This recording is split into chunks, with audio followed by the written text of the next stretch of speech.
Hi, I'm Bob Emery, and I'm the Radiation Safety Officer for the University of Texas Health Science Center at Houston. Since we're a comprehensive health science center, we have this unique perspective in that we're evolved from what's called the benchtop to the bedside, where we actually have scientists that are working on the benchtop, examining different issues, and when discoveries are made, those can actually be moved all the way to the clinical applications where we can actually apply these to improve the health status of individuals.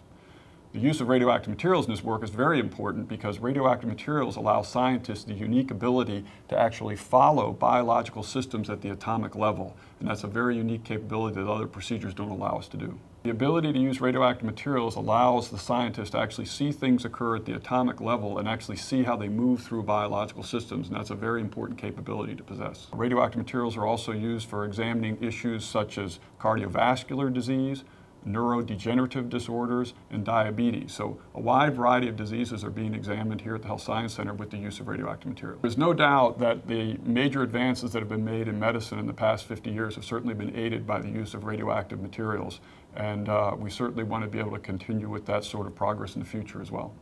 So inherent to this clinical or research work with the use of radioactive materials will be the generation of some waste materials.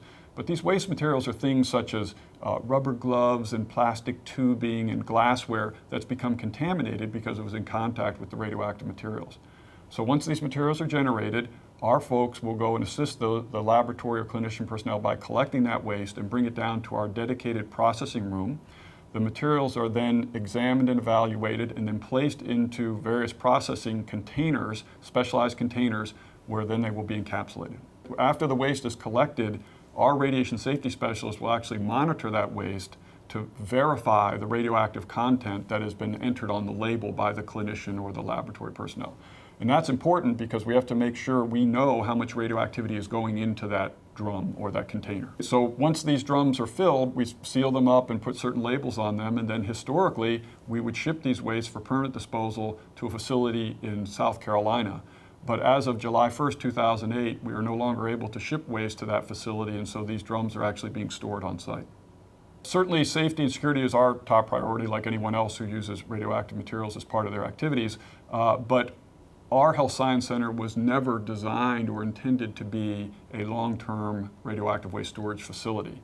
And so although I can assure individuals that the wastes are secure and safe now, as this process continues, there is great concern that we need a permanent disposal facility for these wastes in order to accommodate the research and clinical activities that will be coming down the pike.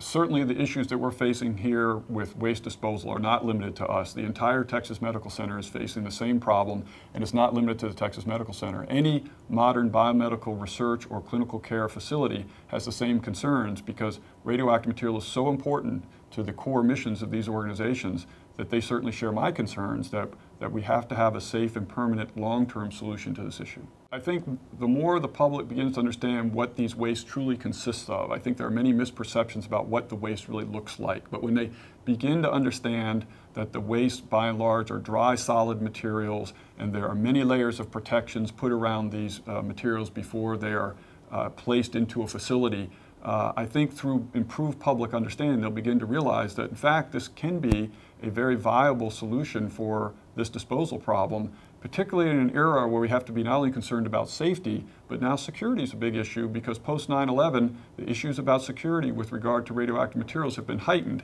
So it makes a lot more sense, in my opinion, for any radioactive materials and radioactive waste to be assembled in a singular place that was designed with both security and safety in mind from the beginning. These buildings at the Health Science Center were designed to do teaching, research, and service. They were not intended to be long-term radioactive waste storage facilities.